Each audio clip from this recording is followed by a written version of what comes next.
The evening air over Lake Como hung still and heavy with the weight of stars, the kind of Italian summer night where time itself seemed to surrender. Inside Villa Oleandra, the 18th century estate perched on the water's edge like a gentleman's secret, George Clooney stood alone in his study, turning a small velvet box over in his hands. Outside, the lake reflected fragments of moonlight, each ripple a whispered question. Inside, a man who had spent 3 decades building walls around his heart was about to tear them down with 6 words. He wasn't supposed to be here, not like this. Not at 52. Not with his knees about to buckle and his hands trembling like a teenager's. George Clooney, the man who had perfected the art of the exit, who had made bachelorhood look like freedom's highest calling, was about to kneel. But this wasn't a scene from one of his films. There was no director to call cut, no second take if he fumbled his lines. This was terrifyingly, beautifully real. All would arrive soon. She didn't know what was coming. How could she? For months, George had guarded this secret like a man protecting the last fragile thing in the world. He had consulted jewelers in hushed tones, sought advice from married friends he once pitied, and practiced words that felt foreign on his tongue. The ring, a 7-carat emerald-cut diamond that caught light like captured lightning, was hidden inside a repurposed lighter box, because even in his most vulnerable moment, George Clooney couldn't help but add a touch of mischief. The Villa's ancient walls had witnessed centuries of love stories, but none quite like this. This was the tale of a man who had sworn off forever meeting a woman who had stopped believing in it altogether. To people who had convinced themselves that the fairy tale wasn't meant for them. And on this particular night, beneath the forgiving Italian sky, everything was about to change. George Clooney's relationship with marriage had been a 30-year war of attrition. His first marriage, to actress Talia Balsam in 1989, had ended in flames and ashes by 1993, leaving him with a conviction that hardened into gospel. Marriage wasn't for him. He didn't just avoid the institution. He became its most charming critic, its most articulate opponent. In interviews, he would lean back with that trademark smile and declare himself happily, permanently unmarried. He collected beautiful companions the way other men collected watches, with appreciation, without attachment, and always with an exit strategy. Hollywood forgave him this philosophy because he made it look so elegant. There was never cruelty in his departures, never scandal in his arrangements. He dated models and actresses, wrestlers and lawyers, each relationship burning bright and brief like a Roman candle.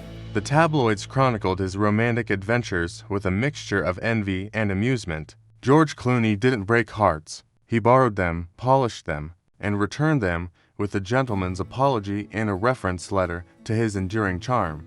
But beneath the carefully cultivated image of the eternal bachelor lay something more complex. George had built his identity on self-sufficiency, on needing no one, on being the friend who showed up for everyone else's weddings while keeping his own future safely theoretical. He threw legendary parties at Lake Como, surrounded himself with a tight circle of friends, threw himself into activism and filmmaking with the passion of a man filling spaces he refused to name. His closest friends saw the pattern. George Clooney was running, and he was very good at making the race look leisurely. By his 50s, the narrative had calcified into legend. Journalists stopped asking if he would marry again. They asked why anyone would want to change perfection. George leaned into the role, playing the silver fox bachelor with a knowing wink, as if he had discovered some secret loophole in the human condition. But those who knew him best detected something else, a faint melancholy in the spaces between his jokes. A man who had convinced himself that the life he was living was the life he wanted. Across the world, in a London chamber's office piled with case files and human rights briefs, Amal Alamuddin was fighting her own quiet battle with loneliness. At 35, she had become one of the world's most formidable human rights lawyers, representing clients from Julian Assange to nations before international courts. She spoke 3 languages fluently, held degrees from Oxford and NYU, and possessed a mind so sharp it could cut through injustice like a scalpel through silk. She was brilliant, beautiful, and profoundly alone. Amal's intelligence had always been both her greatest gift and her deepest isolation. She had spent her life in rooms where she was the smartest person present, arguing cases that determined the fate of nations, and returning home to an empty apartment that echoed with achievement but whispered with absence. She had dated, of course, brilliant men who respected her work, attractive men who admired her beauty, but none who saw all of her at once. None who could match her intensity without being intimidated by it, who could appreciate her strength without needing to diminish it. By her mid-30s, Amal had made a private peace with solitude. She told close friends that she had stopped believing in the kind of love that overwhelms and needs no thinking.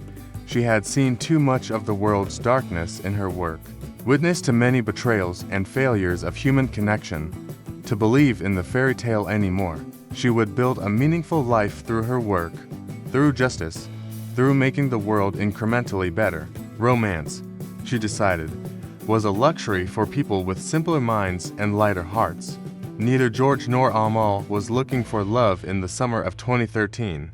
They had both, in their separate ways, signed treaties with loneliness and called them freedom, which is, of course, precisely when love tends to arrive, not when you're searching for it with open arms, but when you finally convinced yourself you don't need it at all. It began with a dinner party. In July 2013, a mutual friend invited Amal to Lake Como, mentioning casually that George Clooney would be there. Amal almost declined. She was drowning in work, preparing for a major case, and had no interest in celebrity culture or the Hollywood circus.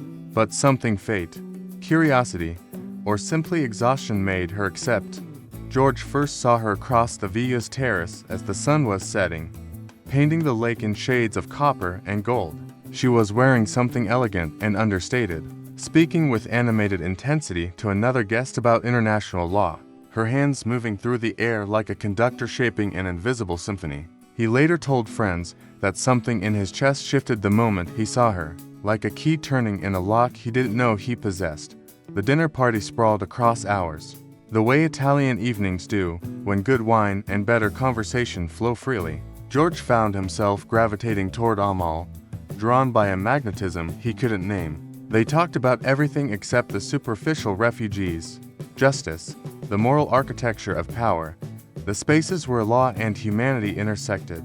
Amal challenged him, not with the aggressive intellectualism of someone trying to prove themselves, but with the quiet confidence of a woman who knew exactly what she thought and didn't need his validation. For George, it was disorienting. He was accustomed to being the most interesting person in the room, the one directing the conversation, the celebrity whose presence bent social gravity toward him. But with Amal, all that evaporated. She didn't care about his movies or his fame. She cared about his mind, his values, what he thought about the world's injustices. She treated him not as George Clooney, movie star, but as George, human being, and the difference was revolutionary. As the evening dissolved into night and other guests drifted away, George and Amal remained on the terrace, talking under the stars until dawn threatened the horizon. At some point, the conversation shifted from the intellectual to the personal. Amal spoke about her Lebanese heritage, about fleeing violence as a child, about building a life devoted to protecting others from the chaos she had escaped. George talked about his childhood in Kentucky, about his father's journalism and his aunt's fame, about the strange burden of being loved by millions while being truly known by almost no one. When Amal finally left Como, George stood on his terrace and watched her car disappear down the winding road, feeling something he hadn't experienced in decades, the gnawing ache of absence. He called his agent the next day, unable to help himself. Before he could even finish describing the evening, his agent interrupted with a laugh. "You're going to marry her." "Don't be ridiculous," George shot back. But his voice lacked conviction. The courtship that followed was a masterclass in cautious optimism. George pursued Amal with the determination of a man who had finally found something worth chasing, but also with the delicacy of someone who knew he was handling something infinitely precious. He flew to London repeatedly, cleared his schedule around her impossible work commitments, and gradually integrated himself into her world, not as the famous actor slumming in serious circles, but as a genuine partner in the causes she championed. Amal, for her part, was bewildered by her own feelings. She had spent a lifetime constructing rational frameworks for understanding the world, but George defied analysis. He made her laugh until she couldn't breathe. He listened to her legal arguments with genuine fascination. He supported her work with both his celebrity and his genuine commitment to justice. And underneath all of it, there was something she had stopped believing existed, a love that felt effortless, that required no negotiation or compromise of self. That simply was. Friends watched the transformation with wonder. George's perpetual restlessness settled into something resembling peace. Amal, always so controlled and composed, would light up like a girl when George's name appeared on her phone. They traveled together to Tanzania, to England, to quiet corners of the world where they could simply be, to people figuring out what forever might mean. By the spring of 2014, George knew with absolute certainty that he wanted to marry Amal. The knowing came not as a thunderbolt, but as a steady accumulation of moments, watching her prepare for a court case with fierce concentration, listening to her laugh at his terrible jokes, seeing her interact with his friends with genuine warmth, and realizing that every vision of his future now contained her face. The man who had spent 30 years running from commitment found himself sprinting toward it. The proposal required planning that would have impressed any intelligence agency. George enlisted friends to help, swearing them to secrecy. He worked with jewelers to design a ring that would match Amal's elegant, understated style, the 7-carat emerald-cut diamond set in platinum, classic and timeless. He chose an evening when they would be alone at the villa, arranged for a special dinner, and rehearsed his words until they felt right. But George Clooney, for all his Hollywood polish, had forgotten one crucial detail. He was about to propose to the smartest woman he had ever met. And smart women don't miss much.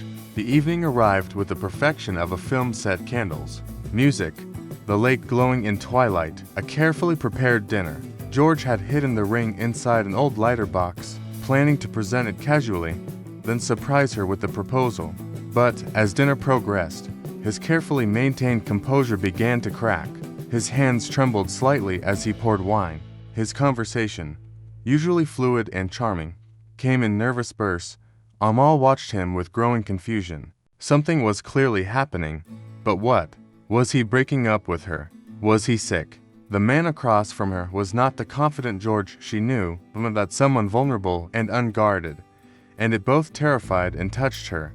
Finally, George couldn't wait any longer. He reached for the lighter box, hands shaking, and opened it.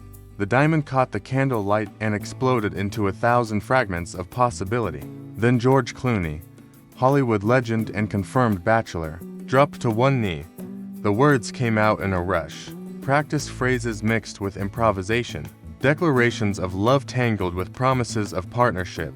He talked about how she had changed everything, how he couldn't imagine a single day without her, how she had taught him that love wasn't a trap but a liberation. He promised to support her work, to be her partner in justice, to stand beside her through whatever the world might bring. And then he waited. Amal stared at him, at the ring, at the impossible moment unfolding before her. Her brilliant legal mind, trained to process complex information instantaneously, simply froze. The woman who could argue before the International Court of Justice without notes couldn't form a single word. George remained kneeling, his carefully planned proposal devolving into an endurance test. 1 minute passed, then 5, then 10. His knees began to ache. Sweat formed on his brow despite the cool evening. Still, Amal said nothing, her face cycling through shock, disbelief, joy, and terror in rapid succession. 20 minutes. 20 actual minutes of George Clooney on his knees, holding a ring, beginning to seriously worrying about the structural integrity of his joints. Finally, desperate to break the silence that was becoming absurd, George cracked a joke. "Listen, I'm 52 years old, and I've been on my knee now for about 28 minutes. I'm going to throw out my hip. I want to marry you, but I might not be able to stand up if you don't answer soon." The absurdity of it. George Clooney, world's smoothest leading man, making dad jokes while proposing finally broke through Amal's paralysis. Laughter bubbled up from somewhere deep, dissolving the shock. And then, through tears and laughter and the overwhelming reality of the moment, she said yes. They sat on the terrace floor together for hours afterward, George's knees grateful for the reprieve, both of them crying and laughing in equal measure. The man who swore he would never marry again, and the woman who stopped believing in overwhelming love had found exactly what they weren't looking for. And it was perfect. The news broke like a champagne bottle against a ship's hull, sudden, celebratory, and leaving everyone slightly stunned. George Clooney, eternal bachelor, was engaged. The media response was instantaneous and overwhelming. Tabloids scrambled to learn everything about Amal, while serious news outlets covered the engagement as if a fundamental law of physics had been overturned. In some ways, it had. George Clooney getting married wasn't just celebrity gossip. It was a narrative reversal 3 decades in the making. But what surprised everyone most wasn't that George was marrying, it was who he was marrying. Amal Alamuddin wasn't another actress or model, wasn't someone seeking the spotlight or using George as a stepping stone to fame. She was a woman who had built her own extraordinary life completely independent of Hollywood, who had argued cases at the International Criminal Court, who advised the United Nations on international law. When journalists tried to frame her as George Clooney's fiancée, her credentials pushed back like a force field.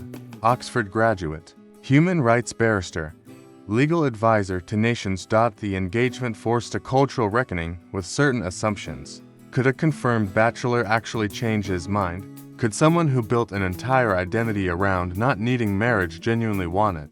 George's friends, the ones who had watched him for decades, answered with a resounding yes. They saw the transformation firsthand. The way George's whole face changed when Amal entered a room. The way he talked about her not as a prize he'd won, but as a miracle he couldn't quite believe. This wasn't a man capitulating to social pressure or making a practical arrangement. This was a man who had finally found the one person who made marriage look like freedom instead of a cage. For Amal, the sudden celebrity was jarring. She had spent her career in courtrooms and conference rooms, where her ideas mattered more than her appearance, where her arguments could literally save lives. Now she was photographed leaving her office, her clothes analyzed, her every public appearance dissected. But she handled the media circus with the same calm authority she brought to international law, acknowledging the attention without being defined by it, using her new platform to highlight the human rights causes she championed. The wedding itself, held in Venice in September 2014, was a study in elegant contradiction, celebrity glamour infused with genuine intimacy. They married at the Aman Canal Grande, Venice, a 16th-century palazzo on the Grand Canal, surrounded by close friends and family. George wore Armani, Amal wore Oscar de la Renta. Paparazzi boats crowded the canal like an invading fleet.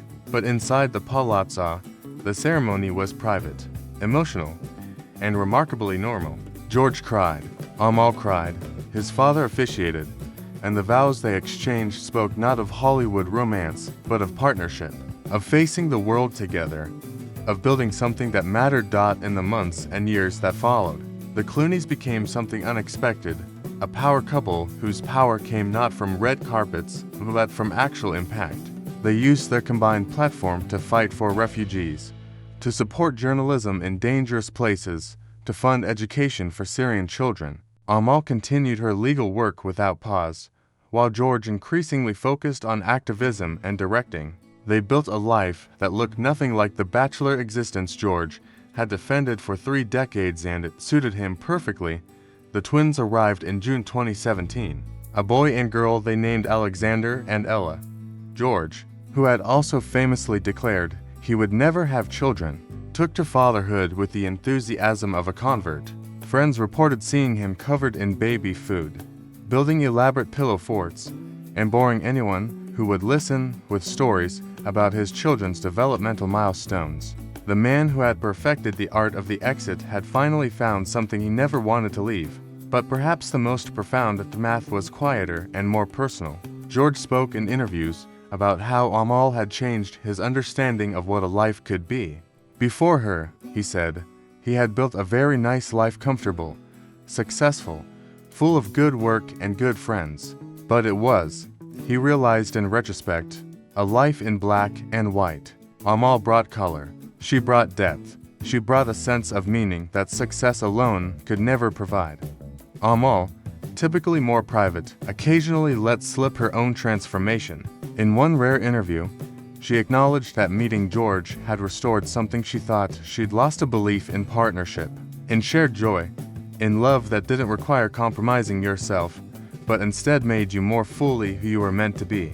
She had spent years representing people fighting for freedom, and then discovered her own freedom in commitment.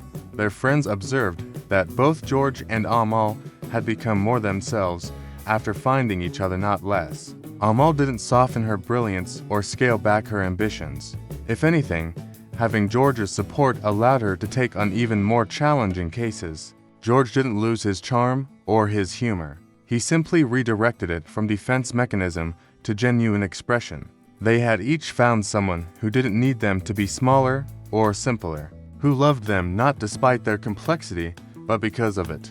The media eventually moved on to other stories, as media always does, but the Clooney's marriage endured beyond the headlines. They split time between Los Angeles, England, and Lake Como, that villa where it all began, where a dinner party conversation had turned into a life. They raised their children with careful attention to privacy and normalcy, determined to give Alexander and Ella the gift of a childhood unwarped by fame.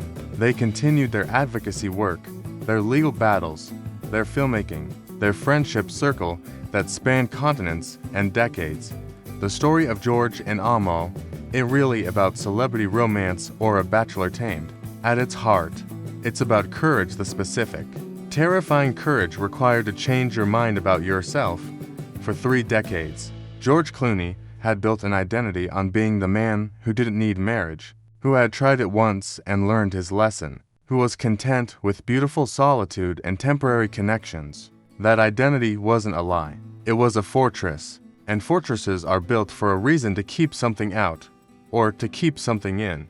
Breaking down that fortress required admitting vulnerability, admitting that maybe he'd been wrong, admitting that the story he told about himself for 30 years might need a different ending.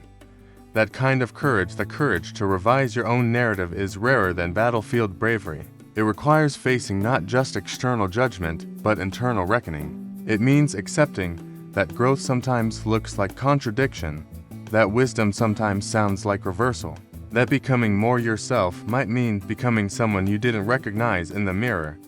Amal's courage was equally profound, if differently shaped. She had built her life on intellectual rigor, on believing what evidence supported, on protecting herself from the kind of overwhelming feeling that clouded judgment. She had good reasons for her skepticism, a career spent witnessing humanity's failures, a life dedicated to justice in a world that often mocked the concept. To let George in meant releasing control, meant believing in something that couldn't be proven in court, meant risking the kind of pain that no legal argument could defend against.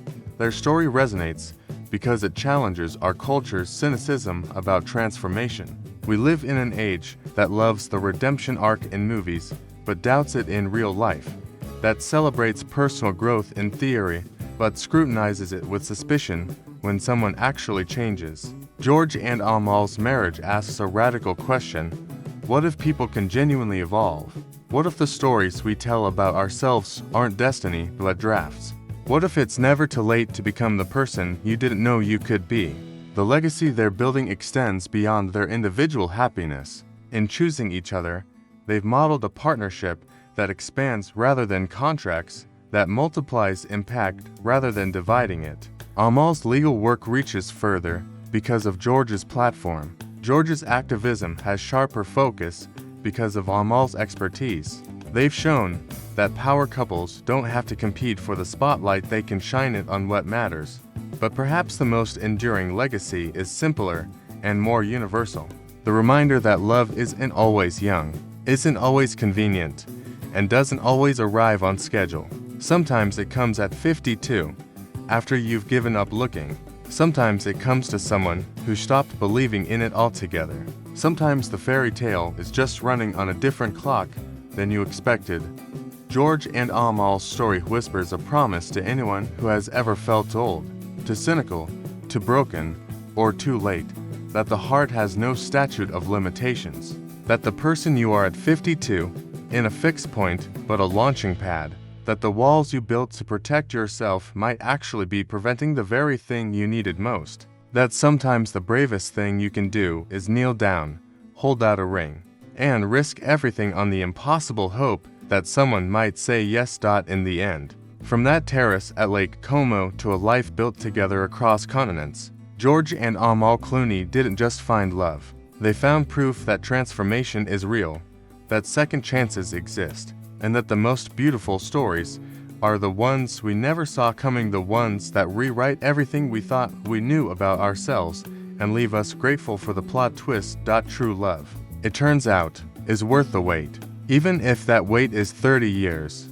even if it requires 20 minutes on your knees, even if it means admitting you were wrong about everything you thought you wanted, especially then,